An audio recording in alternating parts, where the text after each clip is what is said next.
S'ils voient que les hauts fonctionnaires ne donnent pas l'exemple, s'ils voient que les élus ne donnent pas l'exemple, s'ils voient que l'État ne réduit pas ses dépenses et ses gabegies, comment vous pouvez dire... Tu vois, c'est exactement ça. L'État ne réduit pas ses dépenses. En début d'année, les sénateurs ont augmenté leur enveloppe budgétaire, enfin de couverture de frais, de 700 €.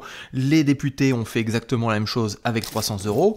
Ensuite, leurs revenus sont augmentés tous les ans de façon complètement naturelle sur un pourcentage qui est défini par l'État. Donc ces mecs-là ont toujours une augmentation de revenus et ils ont de moins en moins besoin de se serrer la ceinture, puisque avec 7000 € par mois, ne va pas me dire que tu as des petits problèmes de budget, sauf quand tu t'achètes du sucre et puis que tu vas te le sniffer dans l'assemblée. Et il va y avoir une loi comme quoi il va falloir que tu t'adaptes aux pigeons et aux rats. Le message que je veux transmettre, c'est que les animaux liminaires, ça fait longtemps qu'ils se sont habitués à nous.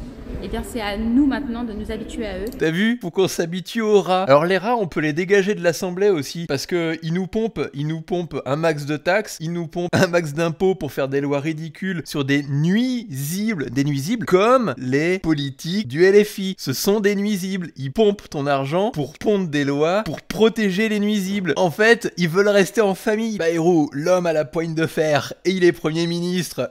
C'est aussi l'homme avec le perpétuel échec politique tout au long de sa vie qu'on a aujourd'hui au gouvernement. Donc autant te dire que il va y avoir un échec supplémentaire, parce qu'à mon avis, LFI va passer ses fers et vont le torpiller pour qu'il dégage, pour passer au Premier ministre suivant. Il y en a vraiment qui votent pour des guignols pareils. Ça fait le guignol, ça fait le clown. Et en plus, c'est payé très cher par mois. Ça a des avantages en frais et en nature. Et ça s'amuse à faire le pantin. Alors bon, effectivement, on peut faire une erreur de jeunesse, mais si on vote ça toute sa vie, ça veut dire qu'on a une maladie mentale. On est de gauche. Bon, encore une fois, il faut se rappeler que le RN s'est foutu quand même à quatre pattes pour virer notre cher ancien Premier ministre Michel Barnier. Et pourquoi est-ce que je trouve que la situation va être grave? Tout simplement parce que nous avons notre Antoine Léaumont national qui a dit Bayrou censure, Macron démission.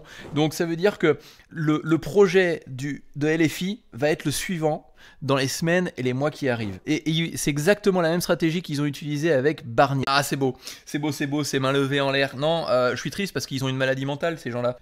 Ils sont de gauche, c'est ça la maladie mentale. Et je pense qu'il faut qu'ils se soignent. Et par contre, ils se démerdent pour payer leurs soins, parce que j'ai pas envie que les Français payent la maladie mentale des gens qui sont de gauche. Il faut qu'ils se débrouillent tout seuls un petit peu, qu'ils soient autonomes. Pour descendre dans la rue comme ça, et avoir le temps de faire des choses comme ça, face à Bolloré, qui lui s'en balèque en fin de compte, parce que lui il fait complètement autre chose, il faut avoir du temps libre, il faut être deux possibilités, soit à la retraite, donc dans ces cas-là effectivement t'as le temps, et de l'autre côté c'est être au RSA, enfin je veux dire t'as rien d'autre à branler de ta journée qu'aller manifester contre un Bolloré qui lui n'en a rien à branler. Encore un échec politique pour Bayrou.